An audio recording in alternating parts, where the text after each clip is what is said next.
स्वास्थ्य में देखिए यहाँ पे 70-72 बेड का अस्पताल है, लेकिन एक भी आपको सर्जन यहाँ दिखाई नहीं देंगे।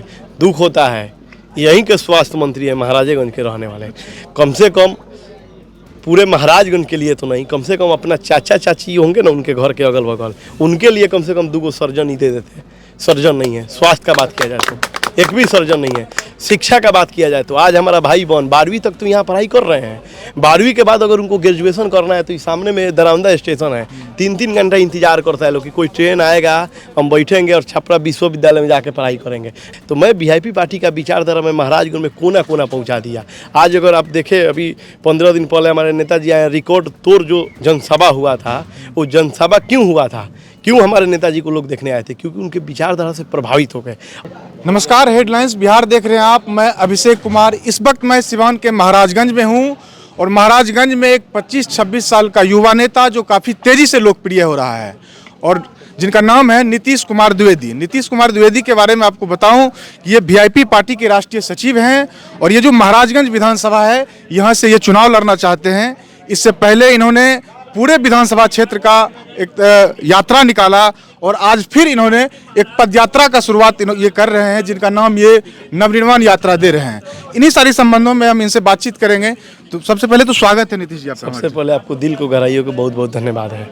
जी आज आप ये यात्रा नवनिर्माण यात्रा शुरू करने जा रहे हैं, क्या उद्देश्य है इस यात्रा? देखिए, मेरा उद्देश्य, मैं तो पहले ही अपना प्रेस कॉन्फ्रेंस में आप लोग को बोल दिया कि मैं यहाँ आज से नहीं, 1633 दिन से हम यहाँ पे घूम रहे हैं। 43 दिन, 1643 दिन से मैं यहाँ पे महाराज 43 दिन, हाँ, मतलब 4.5 साल से हम यहाँ घूम रहे हैं।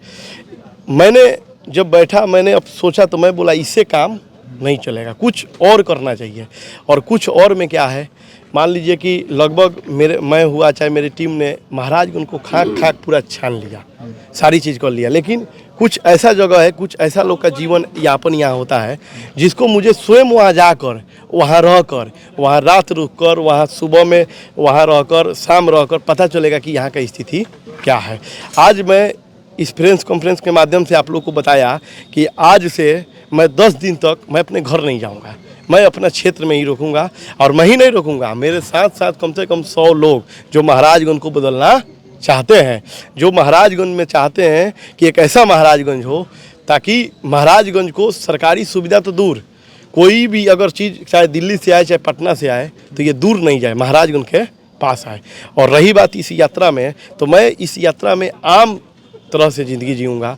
अपने जहाँ पे मुझे रोड पे अगर जगह मिलेगा तो मैं वहाँ रात बिता लूँगा, जहाँ मेरे खाने को मिलेगा मैं वहाँ खाऊँगा, लेकिन 10 दिन मैं पूरा आम के तरह, पूरा मतलब आवाम को मैं देखना चाहता हूँ। जी, एक चीज़ जो नीतीश द्विवेदी के बारे में मुझे पता चला कि तकरीबन 500 गरीब छात्रों को एकत्रित करके ये बीपीएससी का तैयारी करवाते हैं, ये बेहद अच्छा लगा। ये प्रेरणा आपको कैसे मिली, क्या? देखिए, हमारे जो नेता हैं आदरणीय मुकेश सहनी जी, उनका सोच एकदम सीधा है, एकदम वो भी युवा हैं। चाहे हमारे मुख्यमंत्री चेहरा देखिए आदरणीय तेजस्वी जी, एकदम युवा हैं। इसलिए युवा है कि सोचिए कि जिसको 17 महीना का टाइम मिला और देखिए युवाओं को पूरा नौकरी दे दिया। ये तो चुनाव का वर्ष है, मैं विरोधियों को कह रहा हूँ कि आप लोग के पास तो मौका है, आप लोग दीजिए, फिर आपको युवा सपोर्ट करेगा। फिर भी नहीं दे पा रहे हैं तो इनका मकसद सिर्फ साफ है। इनको मालूम है कि अगर हम देंगे फिर भी लोग नहीं मानेगा, क्योंकि आपको पता है ना कि करने वाला और बोलने वाला दोनों समझ में लोगों को आ जाता है। और आजकल तो और आ जा रहा है, क्योंकि आप लोग का माध्यम से, मोबाइल के माध्यम से सब लोग समझ जा रहे हैं। तो हमारे जो आदरणीय नेताजी हैं ना, वो जितना भी अति पिछड़ा अच्छा जितना भी वैसा समाज में जाते हैं जो समाज के लोग बहुत सारा दुनिया नहीं देखते, उनसे एक ही बात कहते हैं, उनसे रिक्वेस्ट करते हैं हाथ जोड़ के कि प्लीज़ आप लोग 1 रोटी कम खाइए लेकिन अपने बच्चे को पढ़ाइए। मैं भी सोचा क्या करूं, तब फिर मेरे मन में आया कि क्यों नहीं मैं 6 क्लास से लेके 9 क्लास के बच्चे को मैं क्यों नहीं एक बुक बांटूं, जिस बुक में सारी चीज़ बताया जाएगा कि 10वीं के बाद क्या होगा, 11वीं के बाद आप क्या कर सकते हैं, मैंने पूरा सिस्टम उनको बताया जाए, देश दुनिया में क्या चल रहा है, ये सब करके मैं बुक बांटा। उसके बाद मुझे समझ में आया कि इस देश के तो प्रधानमंत्री जी बोले थे कि मैं गाँव को गोद लूँगा, गांव को मैं स्मार्ट गांव बनाऊंगा, तो ये तो हो नहीं पाया, ये तो आपके सामने है। लेकिन क्यों नहीं, मैं सोचा कि अपने महाराजगंज के कम से कम 500 युवा लोगों को, अगर सोचिए मेरा सोच कहाँ है, मेरे जो युवा है अगर 2-3 गो डीएसपी और 2-3 गो एसडीएम बन जाएगा, ये कितना खुशी का बात होगा। आप सोचिए, आज बताइए कि महाराजगंज में जो ये बीपीएससी का सिस्टम होता है, एक हर बच्चा पढ़ना नहीं, हर बाप चाहता है कि मेरा बेटा अच्छा नौकरी ले अच्छा करे, लेकिन वो कर नहीं पाते हैं आर्थिक वजह से। तो मैं क्यों नहीं जितना भी कर पाऊँ, आज 500 कर रहा हूँ, अगर इन लोग का आशीर्वाद रहेगा तो कर 5000 होगा, 5 लाख होगा, इस टाइप का होगा। तो मैं एक छोटा सा शुरुआत किया हूँ, इसमें कोई मेरा भाई नहीं है, ये मेरा कर्म है और मैं कर रहा हूँ। नहीं, ये बहुत अच्छी पहल है। अब चुनाव पे हम आते हैं, चूंकि आप खुद वीआईपी पार्टी के राष्ट्रीय सचिव हैं जी जी। और आप यहाँ से चुनाव लड़ना चाहते हैं, तो क्या आपको यहाँ से टिकट मिलेगा? इसकी क्या कितनी उम्मीद है? देखिए, उम्मीद विश्वास कब होता है? उम्मीद विश्वास उसी समय होता है जब आप चलिएगा। आपको मालूम है कि आपको पता है कि मुझे महाराजगंज जाना है, तो आपको विश्वास होगा कि अगर मेरे पास साइकिल नहीं है तो कोई साइकिल वाला या बाइक वाला मिल जाएगा जो हमको लेके महाराजगंज पहुंचा देगा। तो मेरे भी ऐसा ही सिस्टम हुआ जब मैं समाज सेवा करने हुआ, धीरे धीरे हुआ। रही बात तो हमारे नेताजी आदरणीय है, ये सभी लोग बहुत काफ़ी परिपक्व नेता हैं। इन लोग को अच्छा से मालूम है कि किसको देने में अच्छाई है और किसको देने में बुराई है। इन लोग के पास किसी चीज़ का भगवान कमी नहीं दिया है, सिर्फ इन लोग को अच्छा और सच्चा एक कैंडिडेट चाहिए जो महाराज उनके देवतुल्य जनता को सेवा करे। अगर मैं हूँ तो इसमें कोई माई का लाल नहीं है जो इसको रोक सके। नहीं, ये तो महागठबंधन में तय होगा कि कौन उम्मीदवार होंगे, लेकिन जैसा कि मैंने आपका बैनर वगैरह पढ़ा, तो आपने खुद को एक भावी उम्मीदवार के रूप में यहाँ पे घोषित किया, तो क्या वो क्लियरेंस मिल चुका है महागठबंधन की ओर से? देखिए, इसमें छुपाना क्या है? अगर मुझे मन करेगा कि मैं डीएसपी बनना चाहूँगा तो मैं डीएसपी का बुक तो खरीदना पड़ेगा ना। डीएसपी बनूँ चाहे नहीं बनूँ, पढ़ाई तो करना पड़ेगा ना जी। तो ठीक उसी प्रकार से अगर मान लीजिए कि मुझे यहाँ लड़ाई लड़ना है, मुझे अपने देवतुल्य जनता का सेवा करना है, और ये लोकतांत्रिक देश है। लोकतांत्रिक देश में आप अगर समाज का सेवा करना चाहते हैं तो आपको राजनीतिक मंच पे उतरना बहुत ज़रूरी है, और राजनीतिक मंच पे उतरने के लिए कोई ना कोई पार्टी का विचारधारा भी बहुत ज़रूरी है। तो मैं वीआईपी पार्टी का विचारधारा में महाराजगंज में कोना कोना पहुँचा दिया।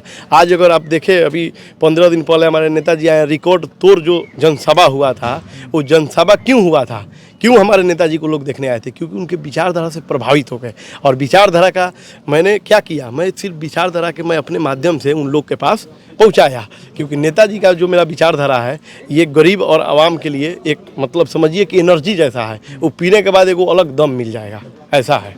आखिर में मैं ये जानना चाहता हूँ कि अगर आपको मौका मिलता है यहाँ से चुनाव लड़ने का, अगर आप जीत जाते हैं, तो ऐसी कौन सी चीज़ें हैं जो आपकी प्राथमिकता में रहेगी? क्या करना चाहते हैं? देखिए, बहुत सारा चीज़ है, एक दो चीज़ नहीं है कि जो ये कुछ हुआ ही नहीं है। चाहे आप स्वास्थ्य में देखिए, यहाँ पे 70-72 बेड का अस्पताल है, लेकिन एक भी आपको सर्जन यहाँ दिखाई नहीं देंगे। दुख होता है, यहीं के स्वास्थ्य मंत्री है, महाराजेगंज के रहने वाले। कम से कम पूरे महाराजगंज के लिए तो नहीं, कम से कम अपना चाचा चाची होंगे ना उनके घर के अगल बगल, उनके लिए कम से कम 2 सर्जन ही दे देते। सर्जन नहीं है। स्वास्थ्य का बात किया जाए तो एक भी सर्जन नहीं है। शिक्षा का बात किया जाए तो आज हमारा भाई बहन 12वीं तक तो यहाँ पढ़ाई कर रहे हैं। 12वीं के बाद अगर उनको ग्रेजुएशन करना है तो इस सामने में दरौंदा स्टेशन है, 3-3 घंटा इंतजार करता है लोग कि कोई ट्रेन आएगा, हम बैठेंगे और छपरा विश्वविद्यालय में जाके पढ़ाई करेंगे। लेकिन मैं आपसे वादा करता हूँ कि अगर महागठबंधन का सरकार बनेगा और महागठबंधन का विधायक होगा महाराजगंज में, तो आप देखिएगा महाराजगंज में विश्वविद्यालय होगा। आज देखिए हमारे महाराजगंज में देखा जाए, महाराजगंज से भी छोटा छोटा जगह आप चले जाइए, मधुबनी महाराजगंज छोटा है, इस सब जगह को जिला का उपाधि दे दिया गया, लेकिन आज तक हमारे महाराजगंज को जिला का उपाधि नहीं मिला। लेकिन मैं महाराजगंज में जब महागठबंधन का विधायक होगा और महागठबंधन का सरकार होगा तो आप देखिएगा महाराजगंज जिला बनेगा, क्योंकि महाराजगंज जिला लायक है। तो ये कोई मांगने का नहीं यार, मैं कोई बहुत बड़ा ऐसा बात नहीं बतिया रहा हूँ कि जो हमारे हक में नहीं है, कि विधायक के हक में है। अगर उसका सत्ता हो, अगर वो करे तो पूरा उनके जितना भी आवाम है, विधायक है, उस स्वीकृति दे देंगे तो महाराजगंज जिला बन जाएगा। धन्यवाद हमसे बात करने के लिए। तो सुना आपने, ये थे नीतीश कुमार द्विवेदी, जिनसे हमने यहाँ महाराजगंज आकर के इनसे बातचीत की। महाराजगंज से ये वीआईपी पार्टी की ओर से चुनाव लड़ना चाहते हैं, इस क्षेत्र में काफ़ी लोकप्रिय हैं और आज से इन्होंने यहाँ पे नवनिर्माण यात्रा की शुरुआत की है। इसी संबंध में मैंने इनसे बातचीत की। मिलेंगे फिर इसी तरह के किसी अन्य रिपोर्ट में, तब तक के लिए बहुत बहुत धन्यवाद।